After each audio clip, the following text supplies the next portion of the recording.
எல்லாருக்கும் வணக்கம் மக்களே. நான் இப்போ ரிவ்யூ போட வரல. நான் வண்டி எடுத்து இப்போ 1 இயர் ஆச்சு. போன 2023 ஜூன் மாதம் 4ஆம் தேதி எடுத்தேன். வண்டி எனக்கு ஆசைப்பட்டு ரொம்ப பிடிச்சி எடுத்த வண்டி ஹிமாலயன். என்னோடய 5 வருஷம் உழைப்புன்னு வச்சுக்கோங்க. கஷ்டப்பட்டு கொஞ்சம் கொஞ்சமாக சேர்த்து வச்சு வீட்டையும் பார்த்து காலேஜையும் படித்து சேர்த்து வச்சு எடுத்த வண்டி தான் என்னோடய இந்த ராயல் என்ஃபீல்டு வண்டி. எனக்கு இந்த பைக் ரொம்ப பிடிக்கும். என்ன சொல்கிறது, ரொம்ப ஒரு ஃபேமிலியில் ஒருத்தர் மாதிரி எடுத்து அந்த அளவுக்கு வண்டியை பார்த்துக்கிட்டு இருக்கேன். ஆனால் எனக்கு வண்டி எடுத்த ஒரு 1.5 2 மந்த்லேயே எனக்கு ஒரு மேஜர் ப்ராப்ளம் வந்துருச்சு. சஸ்பென்ஷன்னு எதில் சவுண்டு வைக்கன்னு தெரில. சின்ன சின்ன மேடு பள்ளத்தில் விட்டால் கூட கட்டுன்னு சவுண்டு வைக்கும். சரி, நான் என்ன ப்ராப்ளம்னு தெரியல. நான் இதுக்கு முன்னாடி வண்டி என்கிட்ட வண்டிலாம் கிடையாது. பைக்கு எங்கள் மாமா பைக்கு அவ்வளோ தான் ஓட்டிகிட்டு இருந்துச்சேன். சொந்தமாக வண்டி கிடையாது. சொந்தமாக ஃபஸ்ட்டு நான் வாங்கின வண்டி இந்த வண்டி தான். நான் சரி ஓகேன்ட்டு போய் கேட்டேன். ஷோரூமில் போய் கேட்டேன், ப்ரோ இந்த மாதிரி கேட்குது ப்ரோன்ட்டு. அவங்களாம் ஓட்டி பார்த்துட்டு ஒன்றுமே இல்லைன்னாங்க. மறுபடியும் நான் அலைஞ்சிக்கிட்டே தான் இருந்தேன். என்னோடய வேலையில் கொள்ள நாள் இதிலே போயிடுச்சு. இந்த வண்டியை பார்த்துக்கிறதுலையே என் வேலைக்கு போகாமல் என்ன கம்ப்ளைண்ட்டே தெரியாமல் கேட்டுகிட்டே இருந்தேன். அவங்க ஷோரூமில் என்ன சொல்லிட்டாங்க, ப்ரோ ஒன்றுமே பிரச்சனை இல்லை ப்ரோ, கீழே புஷு தான் இதாக இருக்குது, அது சரி பண்ணால் சரியாகன்ட்டு அதை பண்ணி கொடுத்தாங்க. அது மறுபடியும் கேட்டுச்சு, நீங்கள் போயிட்டு வாங்கன்ட்டாங்க. அப்புறம் ஃபஸ்ட் சர்வீஸு முடிச்சிட்டேன்னா ஃபஸ்ட் சர்வீஸ்லாம் முடிச்ச பற்றி மறுபடியும் போய் காமிச்சேன். ப்ரோ இன்னும் கேட்குது ப்ரோ, என்ன பண்ணலாம் அப்படிலாம் கேட்டதுக்கு, ப்ரோ நீங்கள் செகண்ட் சர்வீஸ் கொண்டு வாங்க, அப்போ உங்களுக்கு கிளியராக முடிச்சு கொடுத்துருவோம். நான் எடுத்தது விருதுநகரில் சிவா மோட்டார்ஸ்னு ஒரு கம்பெனி, அவங்க தான் வச்சுருக்காங்க. ஆனால் அவங்கள பற்றி குறையெல்லாம் சொல்ல முடியாது. எனக்கு வண்டி அர்ஜென்ட்டாக தேவைப்படுச்சு. என்னோடய பர்த்டேக்கு தான் எடுக்கணுன்ட்டு நான் கேட்டேன். 2 மந்த்ஸில் எனக்கு ரெடி பண்ணி கொடுத்தாங்க. அதெல்லாம் குறை சொன்னேன். சர்வீஸ் வைஸாக ரொம்ப மோசமாக இருக்காங்க. நம்ம ஒரு கஸ்டமரை நம்ம போய் கேட்டால் எனக்கு ரொம்ப கஷ்டமாக இருக்குன்னு நம்ம போகிறோம். நம்ம ஏதாச்சும் நம்ம உடம்புல ஏதாச்சும் குறைய இருந்தால் ஏதாச்சும் ஒன்றுமே பண்ண முடியாது. அது மாதிரி தான் என் வண்டியிலும் குறை இருந்தால் நமக்கு ஒரு மாதிரியாக இருக்கும். எல்லா பேர்த்துக்கும் மேஜராக அது இருக்கும். வண்டியில் ஏதாச்சும் ஒரு பொருள் உடஞ்சாலும் அது உறுத்திக்கிட்டே இருக்கும். அதே மாதிரி எனக்கு ரொம்ப உறுத்திக்கிட்டே இருந்துச்சு. வண்டி எடுக்கவே பிடிக்கல. நான் எல்லா பேர்ட்டையும் கம்ப்ளைண்ட் பண்ணேன். அவங்க சரியான எனக்கு ரெஸ்பான்ஸே தரல.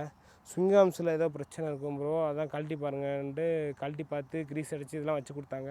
எதுவுமே சரியில்லை ப்ரோ. வண்டி வாங்கி 5 மாதம் 6 மாதம் தான் ப்ரோ ஆகுது. இப்படி ப்ராப்ளம் நான் என்ன ப்ரோ பண்ணுறது அப்படிலாம் கேட்டேன். ஆனால் அவங்க என்ன சொல்லிட்டாங்க, நீ செகண்ட் சர்வீஸ் கொண்டு வாங்க, அவங்க ஃபுல்லாக கிளியர் பண்ணி தந்துடுவோம்னாங்க.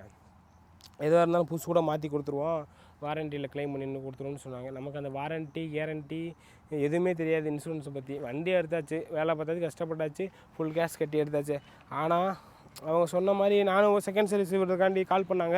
நானும் போனேன், ப்ரோ இந்த மாதிரி சர்வீஸ் எனக்கு பண்ணி கொடுங்க, இன்னும் அந்த நாய்ஸ் வந்துக்கிட்டே இருக்குதுன்னு சொன்னால் ஓட்டி பார்த்துட்டு டம்முன்னு ஓட்டி பார்த்தாங்க. அந்த சவுண்டு வரலேன்றாங்க. ஏங்க நம்ம டெய்லி யூஸஸ் எடுக்கிறோமோ இல்லையோ, நமக்கு அந்த ஓட்டும் போது ஃபீலிங் தெரியுமில்ல. சொன்னால் அது எதுவுமே கண்டுக்கவே மாட்டாங்க, கேட்கவே மாட்டுறாங்க. நானும் முடிஞ்சாலும் போகிறேன், இல்லை ப்ரோ அப்படின்னு சொல்லிட்டாங்க. சரின்ட்டு நான் மதுரைக்கு கொண்டு போனேன். மதுரையில் ஜிஜி மோட்டார்ஸ் இருக்கிறதுலே அவங்க தான் பெருசு. சரி இங்கே தான் சரியில்லை, அவங்களாச்சும் பெருசுன்னு அங்கே ஒரு அண்ணன் இருந்தார், நல்லா பேசினாப்புல. தம்பி கொண்டு வாங்க, வண்டியை கொண்டு வாங்க, உங்களுக்கு சிறப்பாக பண்ணி கொடுத்துருவோம். அவங்க அப்படி தேண்டு அவங்கள பற்றி குறையும் சொன்னாங்க. சரி நம்ம நல்லா பேசுகிறாரு அந்த அண்ணன்ட்டு நானும் நல்லா ஒரு கூட பிறந்த அண்ணன் மாதிரி நான் எல்லா கம்ப்ளைண்ட்டும் சொல்லிட்டேன். என்ன பேச பண்ணி கொடுத்தேன், எவ்வளோ அமௌண்ட் வந்தாலும் பரவாயில்லன்னு சொல்லிட்டேன். அதனால் சரி ஓகேப்பா கொண்டு வாண்டாங்க. நான் கொண்டு போய் கொடுத்தேன். அதே மாதிரி தான் ஏதோ புது விலை இருக்குதுன்னு சொல்லி நீங்கள் விலை இருக்குது அப்படின்னு சொன்னார். நீங்கள் வீட்டுக்கு கொண்டு போங்க, கொண்டு போய்ட்டு சைடில் அடி கொண்டு வாங்க, உங்களுக்கு செகண்ட் சர்வீஸில் சரி பண்ணி கொடுத்துருவோம் அப்படின்ட்டாங்க. சரி நான் தான் இங்கே விருதுநகரில் விடலை, இவங்க செகண்ட் சர்வீஸ் சரியில்லை, இது ஒன்றும் பண்ணி தரேன்ட்டு அங்கே போய் விட்டேன். அங்கே போய் விட்டுட்டு வீல் அலைன்மெண்ட் நான் எப்போ ஃபஸ்ட்டு சர்வீஸ் சொன்னேன் வீல் அலைன்மெண்ட் இருக்குன்ட்டு, அப்போயும் பில் போட்டு எடுத்துட்டாங்க. செகண்ட் சர்வீஸ் சொன்னேன் வீல் அலைன்மெண்ட் இருக்குன்னு, அவங்க சரி பண்ணி தரல, நீங்களாம் சரி பண்ணி தாங்கன்ட்டேன். சரி ஓகே ப்ரோன்னு சொல்லிட்டு எல்லாமே பண்ணி கொடுத்தாங்க. ஆனால் என் ப்ராப்ளம் சரியே ஆகலை. நான் மறுபடியும் போயிட்டு கேட்டேன், என்னென்ன இந்த மாதிரி ப்ராப்ளம் சரியாகலைன்னு சொல்லிருக்கு. ப்ரோ நீங்கள் வண்டியை கொண்டு வாங்க, நான் உங்களுக்கு எல்லாமே கம்ப்ளீட்டாக கிளியர் பண்ணி கொடுத்துருன்னு சொன்னாங்க. சரி நான் ஒரு சனிக்கிழமை கொண்டு போனேன் வண்டியை.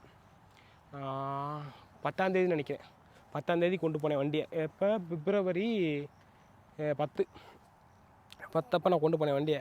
கொண்டு போனால் உங்கள் வண்டியில் ஃபோர்க்கு பெண்டாக இருக்குது. புது வண்டி ஆக்சிடென்ட் ஆனால் ஏதோ உழுந்தால் கூட போகிற எதுவுமே ஒரு கிராச்சஸ் கூட ஆகலை, எங்கேயுமே ஃபோர்க்கு பெண்டாக இருக்குது ப்ரோ. அதனால தான் இப்போ சவுண்டு கேட்குறது பின்னாடி, அவங்க சொல்கிற கம்ப்ளைண்ட் முன்னாடி. சரி நமக்கு என்ன தெரியும், ஒருவேளை இங்கே ஏறி இறங்கும் போது சவுண்டு வரும் அப்படின்னு சொன்னாங்க. சரி நானும் ஒன்றும் கண்டுக்கல. ப்ரோ நீங்கள் இன்சூரன்ஸு, வண்டியோட இன்சூரன்ஸு, ஆர்சி புக்கு, உங்கள் லைசன்ஸ் கொண்டு வாங்கன்னு கேட்டேன். எனக்கு எதுவுமே தெரியாது, வண்டியை பற்றி எனக்கு எதுவுமே தெரியும். என்னென்ன ஆச்சு வண்டி அதில் எதுக்குன்னு கேட்டேன். ப்ரோ அப்போ தான் ப்ரோ வண்டி வந்து பக்காவாக ரெனியூ பண்ணி கொடுத்துருவோம், வண்டியை புதுசு மாதிரி வந்துடும் அப்படின்னாங்க. எனக்கு ஒன்றுமே தெரியாது. சரின்ட்டு நான் சரி நான் கொண்டு வரேன், சண்டே லீவு திங்கக்கிழமை கொண்டு வாங்கன்ட்டாங்க. ஓகேன்னு நான் திங்கக்கிழமை 12ஆம் தேதி எடுத்துகிட்டு போயிட்டு கொடுத்துட்டேன், ஒரிஜினல் எல்லாமே கொடுத்துட்டேன். என்னத்துக்கு ப்ரோன்னு கேட்டால் இன்சூரன்ஸ் கவர் பண்ணணும், இன்சூரன்ஸ் கவர் பண்ணால் தான் ஃபுல்லாமே உங்களுக்கு வந்து வண்டி ரெடி ஆகி வரும் அப்படின்றாங்க. எனக்கு ஒன்றுமே சத்தியமாக எனக்கு தெரியல. சரியா நம்ம அண்ணன் நினச்சி நம்பிக்கையில் தான் இவ்வளோ க்ளோஸாக பழகுறாங்கன்ட்டு தான் நான் கொடுத்துட்டு வந்துட்டேன். ஆனால் நான் கேட்டேன் என்னென்ன வண்டி ரெடி ஆகிடுச்சான்னு. ஒரு 2 நாள் கழிச்சுக்க இருங்க ப்ரோ ரெடி ஆகிருக்கு, இன்சூரன்ஸ் வேலைன்ட்டு ஒரு என்கிட்ட. ஆனால் நான் வண்டியை கொடுத்துட்டு போகும்போதே ஒயிட் பேப்பரில் எதுவுமே வாங்காமல் எதுவுமே எழுதாமல் சைன் வாங்கிட்டாங்க. ஒரு 2-3 பேப்பரில் சைன் வாங்கிட்டாங்க. எனக்கு தெரியாது, ஏன்னா ஒரு நம்பிக்கையில் தான் இவ்வளோ பண்ணுறாங்கன்ட்டு நானும் கொடுத்துட்டு வந்துட்டேன். எனக்கு எதுவுமே தெரியாது. அப்புறம் 2 நாள் கழித்து வாட்ஸ்அப்பில் ஒரு இது மாதிரி அனுப்பிவிட்டாங்க. அப்படி நான் விருதுநகர்லேருந்து அருப்புக்கோட்டைக்கு வண்டியில் போகும்போதில் டிவைடரில் 407 வந்து குறுக்க வந்து நான் வந்து வண்டியை வந்து தடுமாறி டிவைடரில் விட்டு உடஞ்சி போயிடுச்சு. முன்னாடி அந்த ஃபோர்க்கு பெண்டு டீ ஸ்டம்பு இதோ போட்டு பெட்ரோல் டேங்க் இதெல்லாம் போச்சுன்னு சொல்லி இது பண்ணியிருந்தாங்க, நிறையா சொல்லியிருந்தார். நானும் எதுவுமே கண்டுக்கறல. என்னென்ன இப்படிலாம் போய் போட்டிருக்காருன்னு என்னத்தை சொல்ல அவர்கிட்ட போய் என்னென்னு கேட்டேன். ப்ரோ உங்களுக்கு வண்டி வேணும்டா நீங்கள் ஒத்துக்கிட்டால் தான் இது வரும், இல்லாட்டி முடியாது அப்படின்னு சொல்லிட்டாப்புல. உங்களுக்கு வண்டி வேணும்னா நீங்கள் இப்போ தான் ரெடி ஆக மாட்டாப்புல, உங்களுக்கு ஃபுல்லாக வண்டி எனக்கு தெரியாது. ஏன்டா இதெல்லாம் வாரண்ட்டி இன்சூரன்ஸ் ஓகே உள்ளே இல்லை இது உடஞ்சிருக்கும் போல், இன்சூரன்ஸ்லாம் கவர் ஆகும் போல் நினச்சிட்டு நானும் நம்ம என்ன சொல்ல முடியும், நமக்கு தெரியாதுல்ல அப்படின்ட்டு நானும் ஓகே சொல்லிட்டு பேசாமல் வந்துட்டேன். சரிண்ணே உங்கள் நம்பி பண்ணுறேண்ணே, எனக்கு பண்ணி கொடுத்துருனேன்னு சொல்லிட்டேன். என்ன இன்சூரன்ஸ் பண்ண தான் கவர் ஆகும் அப்படின்னு சொன்னதுனால எனக்கு தெரியாது, எனக்கு எதுவுமே தெரியாது. நான் யார்ட்டையும் கேட்டுக்கிறல, எனக்கு அவ்வளோவா ஹிமாலயில் வச்சுருக்கோம் அவ்வளோ யாரும் எனக்கு தெரியாது. நான் இன்ஸ்டாகிராம்லேயும் வீடியோ போட்டேன், இந்த மாதிரி சவுண்ட் வரதுக்கு நிறைய பேர் சொன்னாங்க, நிறைய கம்ப்ளைண்ட் சொன்னாங்க. நான் எல்லா கம்ப்ளைண்ட்டும் சொல்லிட்டேன், இது போயிருக்குமா அது போயிருக்க மாட்டேன். சாதாரண சின்ன ப்ராப்ளத்துக்கு இன்சூரன்ஸில் மொத்தம் எனக்கு 32,000 கவர் பண்ணியிருந்தாங்க. சொன்ன பிரச்சனை கீழே இருக்குது, அவங்க சொன்னது போல் இது டேங்கு இதெல்லாம் கவர் பண்ணி கிளைம் பண்ணிட்டாங்க. கிளைம் பண்ணி நான் சொன்னேன், என்னென்ன இப்படிலாம் கிளைம் பண்ணியிருக்கீங்க, நான் சொன்னது பிரச்சனை என்ன ப்ரோ, உங்களுக்கு சரி வேணுமா நம்ம அப்படின்னு சொன்னாங்க. சரின்ட்டு நான் விட்டுட்டேன். அப்புறம் வண்டி எடுத்து ஓட்டி பார்க்க வாங்க போகிறோம், சரி பண்ணியாச்சு ஓட்டி பார்க்க வாங்க போகிறோம்னாங்க. சரின்ட்டு நான் போய் ஓட்டி பார்த்தேன், வண்டி அப்படியே தான் இருக்குது, எந்த ஒரு சேஞ்சஸுமே கிடையாது, ஒரு மாற்றம் கூட கிடையாது. வண்டி அப்படியே வாட்டர் சர்வீஸ் கூட அடிக்காமல் சும்மா இப்போ ஸ்ப்ரேயை போட்டு தொடச்சி கொடுத்துட்டாங்க. அப்புறம் ஓட்டி பாருங்கள் வண்டி செம்மையாக ரெடி ஆகிடுச்சுனாங்க. நானும் ஓட்டி பார்த்து அதே ஃபீலிங், எந்த ஒரு மாற்றமும் கிடையாது. வண்டி எப்படி கொடுத்தனோ அப்படியே தான் சும்மா க்ளீன் பண்ணி மட்டும் கொடுத்துருவாங்க. இதுக்கு மேலே நான் அப்புறம் சரி நினைவு இப்படி இருக்குது உங்களை நம்பி தானே விட்டேன், அப்புறம் உங்களுக்கு ஃபுல் ஃபீல் அலாட்டி சொல்லுங்கிற மறுபடியும் சம்மண்டி தரேன்ட்டு மறுபடியும் விட்டுட்டு ஒரு நாள் கழிச்சு சொன்னாங்க. மறுபடியும் போனேன், மறுபடியும் அப்படி தான் இருக்குது.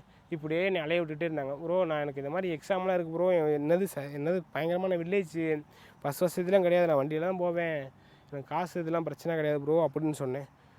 ப்ரோ நீங்கள் போயிட்டு வாங்கன்னாங்க. அதே மாதிரி எனக்கு எக்ஸாம் இருக்குது ப்ரோ, எனக்கு 22ஆம் தேதி ஏதோ மறந்து வச்சு, டேட்டு மறந்து போச்சு, எக்ஸாம் இருக்குது ப்ரோ, எனக்கு சனிக்கிழமை வண்டி வேணும், திங்கக்கிழமை எக்ஸாமு, எனக்கு சனிக்கிழமை வண்டி வேணும்னு கேட்குறேன். வண்டி வந்து வாங்க ப்ரோ எடுத்துக்கொண்டாங்க. 20ஆம் தேதி என்னமோ சம்திங் வந்து வண்டி எடுத்துக்கோங்க ப்ரோன்றாங்க. நான் போனேன், போயிட்டு பார்த்தா உட்கார வச்சிட்டாங்க. வண்டி ரெடி ஆகிடுச்சு ப்ரோ, உங்களுக்கு வந்து இன்சூரன்ஸ் இன்னும் கிளைம் ஆகி வரலேன்ட்டாங்க. சரி வண்டி ரெடி ஆகிடுச்சு ஓட்டி பாருங்க ப்ரோ, மறுபடியும் ஓட்டி பார்த்து அதே பிரச்சனை தான். நான் இதுக்கு மேலே என்ன தவறு கேட்க முடியும், நான் ஓயாமல் சொல்ல முடியுமா, எதுக்கு இப்படிலாம் இது பண்ணுறாங்க. அப்புறம் தான் நான் எங்கள் வக்கீல் சார்ட்டவங்களும் கேட்கும் போது இப்படிலாம் பண்ணக்கூடாது அப்படின்னு சொல்லாமல் தான் தெரிஞ்சிச்சு. இவங்க வந்து ஃபோர்ஜரி பண்ணுறாங்க, நிறைய பேர்த்த ஃபோர்ஜரி பண்ணுறாங்க, ஏமாத்துறாங்க. நம்ம சொன்ன பிரச்சனை ஒரு சாதாரண சின்ன பிரச்சனை தான், சவுண்டு ஒரே ஒரு இடத்துல தான் சவுண்டு கேட்குது, என் வண்டியில் மற்ற எந்த கம்ப்ளைண்ட்டுமே கிடையாது. நம்ம இப்போ சொன்னால் ஏதேதோ சொல்லி நிறையாவது அமௌண்ட்டு எடுத்துட்டாங்க. என்ன அமௌண்ட்டு எடுத்து இன்சூரன்ஸ் எடுத்து கேட்டால் அப்புறம் வண்டியை நான் வாங்கிட்டு வந்துட்டேன், இதுக்கு மேலே ஒன்று அதை கிளைம் பண்ணி அமௌண்ட் எடுத்துகிட்டு போய் 22 சில்லறை என்னமோ சம்திங் எடுத்து கிளைம் பண்ணி ஆட்டே போட்டாங்க. அது போக பெட்ரோல் டேங்க் என்ன சொன்னாங்க, இப்போ நம்மளாம் பண்ணிக்க வேணும்னா உங்கள் பெட்ரோல் டேங்க் வாங்கிட்டு போய் நீங்கள் விற்றுக்கோங்க, 14,000 12,000 போகும், விற்றுக்கங்கன்றாங்க. இதில் என்ன நியாயம்? ஒரு நம்பிக்கையில் தான் நம்ம வந்து ஷோரூமில் விட்றோம், வேறு எதுக்கு வண்டியை வாங்குகிறோம்? இவ்வளோ காசு போட்டு இவ்வளோ இதுக்கு கஷ்டப்பட்டு எடுக்கிறோம்னா நம்ம அவங்க சரி பண்ணி தர விளையாடி வெளியில் விட தெரியாதா? நம்ம ராயல் என்ஃபீல்டு கஸ்டமர் கேரை நல்லா இருக்கும்னு நினச்சி தான் விட்டேன். நான் எல்லாமே சொல்லிட்டேன், இப்படி இருந்து ஏமாத்துறாங்க. நம்ம கஷ்டத்தையும் சொல்லிட்டேன், எவ்வளோ கஷ்டப்பட்டு வாங்கினேன் எல்லாமே சொல்லிட்டேன், இப்படி ஆட்டை போடுறாங்க. ஆட்டை போடுறதுக்கு ஒரு இது இல்லையா, கஷ்டப்படுற ஆள்கிட்ட தான் ஆட்டை போடுறாங்க. இதெல்லாம் எதுக்கு? உங்களுக்கு தான் சம்பளம் தராங்களே, எதுக்கு இப்படிலாம் பண்ணணும்? ரொம்ப கஷ்டமாக இருக்குங்க. நம்ம ஆசைப்பட்டு வாங்குகிறோம், இவ்வளோ செலவு இருந்தாலும் பரவாயில்லன்றோம். இருக்கும்போது அதுவும் இல்லாமல் இன்சூரன்ஸ் கவர் ஆனது போக என்ன சொன்னாங்கன்னா, ப்ரோ சர்வீஸ் சார்ஜ் வரும், ரூ. 3000 வரும், அதுவும் கிட்ட ரெடி பண்ணிக்கிறாங்க. சரி ஓகேன்னு நான் அதுவும் ஓகே சொல்லிட்டேன். 2வது நான் அந்த இன்சூரன்ஸ் கிளைம் பண்ணி அன்றைக்கே மனசெல்லாம் உடஞ்சி போச்சு. என்னடா இது இவ்வளோ நம்ம இவ்வளோ சொல்லியும் இப்படி பண்ணிட்டாங்களேன்ட்டு உடஞ்ச அதுபோக ரூ. 3000 சொன்ன இடத்துல 5000 கட்ட சொல்லிட்டாங்க. அதையும் நான் கட்டிட்டேன். சரி வர ப்ராப்ளத்தை பார்த்துக்க மட்டும் வந்துட்டு தான் பேசாமல் வண்டி எடுத்துகிட்டு என்னோடய ஒரிஜினல் டாக்குமெண்ட்ஸ்லாம் வாங்கிட்டு நான் வீட்டுக்கு பேசாமல் வந்து ராயல் என்ஃபீல்டு கஸ்டமர் கேரில் நான் கம்ப்ளைண்ட் பண்ணிட்டேன். கம்ப்ளைண்ட் பண்ணாலும் அவங்க உடனே மெயில் பண்ணிட்டாங்க. அவங்களாம் அங்கே இது பண்ணாங்க. ஆனால் இவங்க வந்து என்ன சொன்னாங்க, வாங்க ப்ரோ உங்களுக்கு என்ன வேணால் பண்ணித்தரோம் அப்படின்றாங்க. இவங்களால என் எக்ஸாம் போச்சு, எல்லாமே போச்சு. வண்டி இப்போ எங்க இவ்வளோ 22,000 சில்லரை எடுத்துருக்காங்க. நான் கையில் வேறு ஏற்கனவே செகண்ட் சர்வீஸுக்கு செகண்ட் சர்வீஸ் விட்டு வந்தப்போ 2,000 சில்லரை கட்டினேன். அப்புறம் அது செகண்ட் சர்வீஸ் விட்டு ஒரு மாதத்துக்குள்ளே இது போய் விட்டு மறுபடியும் ஒரு 5,000 கட்டியிருக்கேன். எவ்வளோ அமௌண்ட் கட்டியிருக்கேன், எனக்கு இது சரியாகலை. வண்டி அப்படியே தான் இருக்குது. சின்ன சின்ன பள்ளத்தில் விட்டால் கூட கட்டுன்னு கேட்குது. நான் நீ யார்கிட்ட போய் இந்த வண்டியை கொடுக்குறது? ராயல் என்ஃபீல்டு கஸ்டமர் கேர் சொன்னாலும் அவங்க ரிப்போர்ட் தான் பண்ணுறாங்க தவிர சிவியராக ஆக்ஷனே எடுக்க மாட்டாங்க. இதை பார்த்துக்கிருக்க நீங்கள் தாங்க சொல்லணும். யாரும் ராயல் என்ஃபீல்டு வந்து நல்ல வண்டி. ஆனால் இந்த எடுத்து விற்கிற டீலர் யாருமே சரியில்லை. ஒரு மதிப்பே கிடையாது. வண்டி எடுக்கிற வரைக்கும் வாங்க சார் வண்டி இருக்குது என்னென்னமோ சொல்லுவாங்க. ஆனால் நீங்கள் எடுத்துகிட்டீங்கன்னா ஒரு நாயோட சீப்பஸ்ட்டாக தான் உங்களை ட்ரீட் பண்ணுவாங்க. என் வாழ்க்கையில் நடந்தது. இவ்வளோ கஷ்டப்பட்டு வாங்கி எனக்கு வந்து ஒரு நிம்மதி கிடையாது. வண்டி எடுத்து ஏதோ ஒரு ஏனோதானோன்ட்டு தான் வண்டி இருக்குது.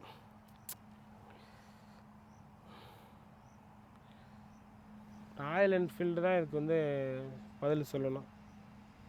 இப்படி ஏமாத்துறாங்க. எதுக்கு இன்சூரன்ஸில் சீட்டிங் பண்ணணும்?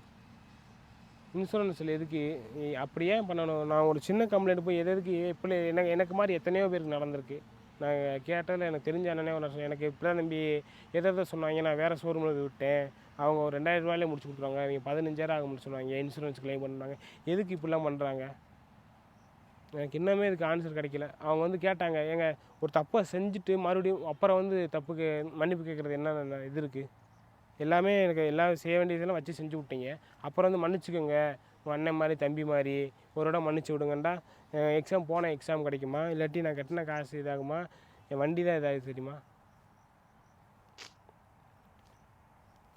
தயவுசெய்து கஷ்டமாக இருக்கிறது இந்த டீலர்ஸ்லாம் தயவுசெய்து பாவங்க. எடுக்கிறவங்க வண்டி எடுக்கிறவங்க அவங்க ஒரு ஏதோ ஒரு கஷ்டத்தில் அதிலேருந்து மீண்டு வர்றதுக்காண்டி தான் இந்த வண்டியை எடுக்கிறாங்க.